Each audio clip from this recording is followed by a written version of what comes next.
should I start? Yep. Nope. So, Okay. hello everyone. We are here in our interview for the UNESCO Center for Peace Summer Program. We're very excited. We have a Moon Passionate here. I am Mayreli Luna Garcia, Youth Ambassador for UNESCO Center for Peace, with the Executive Director of our center, Mr. Gidi Joken. And Pablo, the floor is yours. So thank you, Ireli. So first of all, Amy, thank you for being with us. I want to start with a question. I did some research, so I read your biography, and I know that you were trained as an opera singer and actress before you attend to the law school. These are, for me, very important activities. I think they're a little bit underrated in many countries. But actually, what I want to ask to you is how these activities could contribute to a successful career and a successful MUN profile. Yeah, I think being a performer, whether you're doing dance or an instrument or a singer, you're kind of learning the art of performance, right? And you're also telling a story whenever you are engaged in the arts. I think the arts is telling a story at all times. And that's what you're doing when you're advocating, whether that be as a lawyer for a client or in Model UN for your member state. So I think that these kinds of extra activities help you learn how to tell a story and to also engage an audience, which is important in Model UN and in trial. So do you play an instrument or do you do music? Well, yeah, I actually dance. I danced a lot when I was in my school, and I played the bass, the electric bass too. So yeah, I have like a little relation with the audience in that That's term. you should Yeah, keep that up. Keep that up. thank you. Sure, I will. So, Mr. Gidi Joken, Okay. Thank you, Amy. As you know, when I see you coming back like this, is the best thing in my life. When I see alum, those who came through the UNESCO Center for Peace, they go, they are successful, and they come back to help those who are just now joining the bandwagon. So I just want you to share with some of the people watching some of the fun memory. What make you come back to UNESCO Center for Peace after so many years? I know as a lawyer, you have so much to do, but you choose to make the time to come and spend some time with us, with our delegates. So what are some of the things that make you want to keep in touch with UNESCO Center for Peace? Yeah, I think I cited that I felt like my experience at UNESCO Center for Peace led me into law. Um, for many different reasons, just the community I had that you're all experiencing now, that helped me, and also just like listening to all the different speakers that you are all now listening to. And and when you kind of go through different experiences in life and you feel like a certain experience has helped you get to where you are, for me, I would love to be a part of helping that happen for someone else, because I felt like it was such a great experience for me. I just want to give back and also make sure that the next generation also has inspiration and they can feel like they can go off after something like UNESCO's Center for Peace and achieve their dreams. wow, wow. Well, I'm amazed that you participated as I understand, youth ambassador for UNESCO Center for Peace. I am actually youth ambassador for UNESCO Center for Peace in Mexico. So I feel super happy. But well, on that matter, first of all, congratulations on your career, and it is um, very enriching to know that. I know that Model of United Nations won't get you a job, but it would get you the experience that you need for that job. And on that matter, many of our delegates have been insisting on the prize. They want to be best delegate, and they want their their ceremony. They want the diploma. But on that matter, I insist on them like, okay, yes, you need to focus on the prize, but first of all is the journey and how did you got there. So on that matter, I would like to know what is your recommendation or proposal on that matter for our delegates? I'm the same. I was the same way. I was like, it's either best delegate or nothing, but that doesn't always happen because there's so many talented people in the room that you're in, that you won't always win best delegate, even if you are an incredible delegate, which can suck. But I feel like once you've attended a few of them and you're not winning best delegate, even though you feel like you maybe should have, but I think when you go through those experiences, you realize that it's really not about the awards. That sounds very cliche. It's not about the awards, right? That's what they tell you, and you don't even 100% believe it at first. But it's really not when it comes to something like Model UN. I feel like the best part of Model UN is the experience that you have working together with all of these different people from these different backgrounds. Like I cited, some of my best friends, my closest friends to this day, we did Model UN together. My closest friends in law school, I did Model UN with them before I even went to law school. I didn't even know they were going to apply to the same law school as me. And then we got to first day of law school and I saw someone I had worked with at Model UN. So I think it's the experience of meeting new people and connecting and learning how to solve an issue with someone who's very different than you, but still coming to a common goal. Good. Yeah, absolutely. Collaboration. So Pablo? Sure. Okay. So remembering that you told us in your conference that you used to work in courts and tribunals. I want you to tell us like which are those basic tools you think you need to convince a judge in United States, and how can we apply that in MUNs as delegates? Yeah, so I think that it's similar when you're kind of trying to convince a judge of your point of view versus like when you go up and you make a speech and you're trying to like convince all of those people, the other member states that your point of view is the one to go to and you want to write the resolution with me, right? So I think it's power of persuasion, and it's very much about your presence and the way that you deliver a speech and the way that you can convey message ideas, and then you can also make people feel listened to. For a judge, it's more so respect of the judge. So I think it's just it's a mixture of things that Model UN is really great at. It's great communication, and it's great communication, like how you communicate with others and how others perceive you from that communication. So I think Model UN is really, really great at training that. I think the only way you can really train great communication skills is to do them. So something like Model UN is a great training ground for that. Thank you. Does that answer your question? Yep. Thank you so much. Mr. Gideyoken? Okay, we know about what is happening with the Black Lives Matters and since the death, the lynching of George Floyd. The world, not just the United States, the world has been moving, boiling, because there's a lot of social unrest across the globe due to inequality, due to racism, and all these problems we are facing. The role of the lawyer, the lawyer is someone that's there seeking justice. So, what do you think is the ethical obligations of the lawyers? Is it listening to his conscience or going by the rules? What I mean by that, at some time, there's a conflict between those two things. Where you Yeah. are conscious, you are working for someone that's going to assign you to ask you to defend someone that may or may not be guilty. So Yeah. what are you ethically bound? What on your personal note, not what the deontology is asking you as Amy that I know, what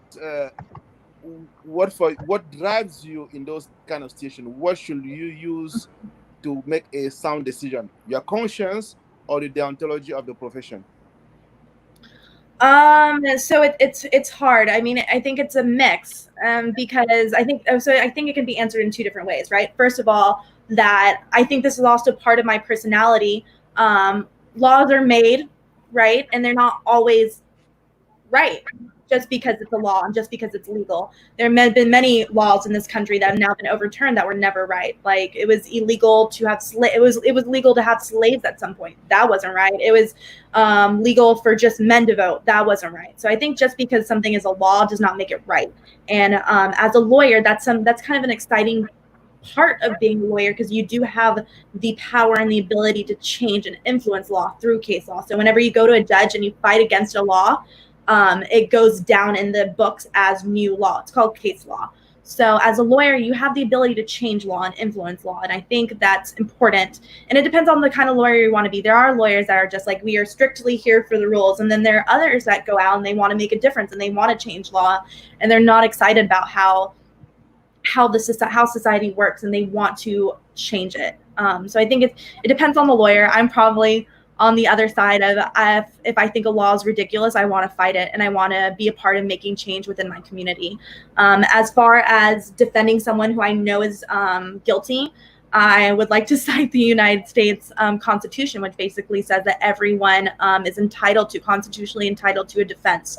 So as a lawyer, and if you're doing defense work, then they are entitled to a good and proper defense. And at that point, that would be my conscience more so going out the window, and more so the professional lawyer side of me that made a vow to protect the Constitution. Wow. Yeah. Well, for me, nowadays we've seen that sadly our leaders are not representing the population as we hoped for or as we thought they would.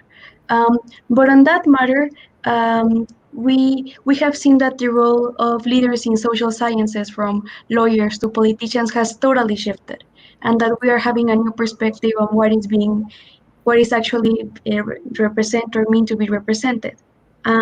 So on that matter, I would like to know, what do you think is a spectrum for social science leaders in the future? Ooh, the spectrum. Could you elaborate a little bit? What do you mean by this spectrum? Yeah, like the circumstances, like how are people going to be represented in 10, 15 years from now? I don't How know. I think elections will take place, right? how elections will take place. I think that's all evolving. I mean, I think that we are all four of us and anyone watching are living in a very interesting time where things are changing very fast and things aren't being done the way that they've always been done, and they're adapting. And I don't really know what that's going to look like in 15 years. I feel like it changes every day at this point, but it can also continue to grow and develop. I think we're in a very interesting time in history, and I myself kind of look around and make sure to take note of what's going on, because I think in about 15 years we'll come back and talk about this moment and era of time that we're living in. So, Thank you. mm-hmm. So, Pablo, your next question, please. Sure. Okay, perfect. So I want to ask you something related to the fifth SDG of UN, the one of gender equality. Doing some, I do not know about too much about laws because I'm a medicine man, not a lawman. Mm-hmm. So doing some research, I found out that laws in United States have through the years have been dominated by men. So my question and it's about like, did you ever feel like any pressure of being a woman in that world, and did you have any problem or issue with that? But more importantly, how did you, if you had those problems, how did you overcome those problems? Mm-hmm. Yeah, I mean, it's very unfortunate. I think in politics and also in law, it is mostly dominated by men. It is changing, it's developing, and it's getting better. But I feel like I myself personally, as a woman lawyer, I face sexism almost every single day within the legal field, which is difficult. But I think that the way that you can handle it and overcome it is just being present by being in these rooms and advocating as a woman. So I think just a woman coming in and being there and being an amazing attorney and fighting in a courtroom and being in these meetings and having a voice fights against that. Sure, thank you. Mr. Gidejoken? Okay. I will again one more time. I'm so happy that you agreed during the session to help us. We are known for our model UN expertise around the world, but I can start telling people. Last time we talked, we already expressed. I was really excited knowing that you agreed to. I know your schedule is very busy, but you formally agree in front of 500 young people that will be helping out put in place a top-notch mock trial team, right? Yeah. So this for me is a very good news because I know by next year when we do this, and we are going to have a people in there that will be doing the mock trial. So I just want you to tell us, give us some of the things so that because the delegates are listening, some of the things that will be necessary in order to put a sound and effective mock trial team that is going to be just as revered as our model UN program is revered around the world. Yeah, absolutely. Of course, interest in wanting to do mock trial would be of the utmost importance. It is very much like Model UN. It's its own world and animal. It's an entire different universe of rules and procedures. So I think it's kind of dedication of learning those rules and procedures of your rules of evidence and I suppose courtroom procedure rules. So I think that would be the first thing because of how different it is from Model UN. It's they don't really overlap, right? But a lot of the qualities you need to be successful in mock trial do overlap with Model UN. So I think that would be the first thing. Thank you. And now for the closure, well, this is more of a personal question, but I would love for you to answer it. How did being youth ambassador for UNESCO Center for Peace influenced your career and led you to the position and to all of the achievements that you have gotten nowadays? Ooh, yeah, I mean, it was incredibly helpful. I remember being with G at the UN, and he took us all to watch a meeting there, and I met several different ambassadors and was able to watch an entire UN meeting. And it's something I referenced quite often in a lot of my interviews. Like I remember interviewing at the World Bank, and they wanted to know what kind of international experience I had, and we specifically in length talked about my time at UNESCO Center for Peace. And some of the things that I did working within international human rights. I was teaching international human rights and doing the Model UN, and then going on those different excursions with G and the rest of the other interns to the UN.